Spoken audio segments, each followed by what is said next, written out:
সব্যসাচী দত্ত ঘনিষ্ঠ নদিয়ার তৃণমূল নেত্রী তথা নদিয়া জেলা পরিষদের সদস্যা বীণা ভৌমিক সাহার বাড়ি থেকে উদ্ধার হলো বিপুল পরিমাণ সোনা। সোমবার রাতে নদিয়ার তেহট্টের নাজিরপুরের বাড়ি থেকে প্রায় ৩ কেজির ওপরে সোনা উদ্ধার হয় বলে সূত্র মারফত জানা যায়। প্রসঙ্গত, তৃণমূলের বঙ্গ জননী বাহিনীর সভানেত্রী ছিল এই টিনা ভৌমিক সাহা।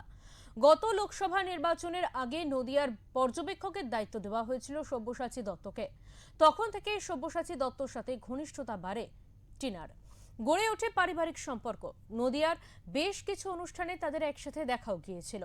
রাজ্যে পালা বদলের পর বেশ কিছু অভিযোগ নিয়ে গ্রেফতার করা হয় প্রাক্তন বিধায়ক সব্যসাচী দত্তকে। সব্যসাচীকে জিজ্ঞাসাবাদে সম্ভবত ওঠে টিনার নাম। আর সেই মতো সোমবার রাতে বিধাননগর থানার পুলিশ হানা দেয় টিনার গ্রামের বাড়িতে। মেলে প্রচুর পরিমাণ সোনা। যদিও পুলিশ সূত্রে এ বিষয়ে কিছু জানা যায়নি। যদিও তল্লাশির সময় টিনা ভৌমিক সাহা বাড়িতে ছিলেন না।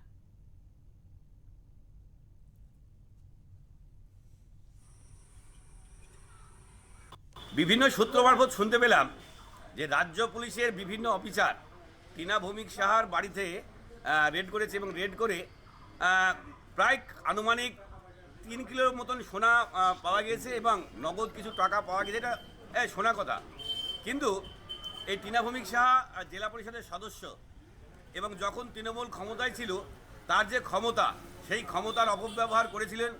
এবং যে আমরা যখন সব্যসাচী দত্তকে তার বাড়িতে যখন ধরে, তখন রাজ্য পুলিশের বিভিন্ন অফিসাররা বহু পরিমাণে সোনা পেয়েছিল, কিন্তু সেই বিধাননগরের অফিসাররাই কিন্তু আজ টিনা ভৌমিক স্যার বাড়িতে আসলেন, যে এসে যে সোনা পেলেন।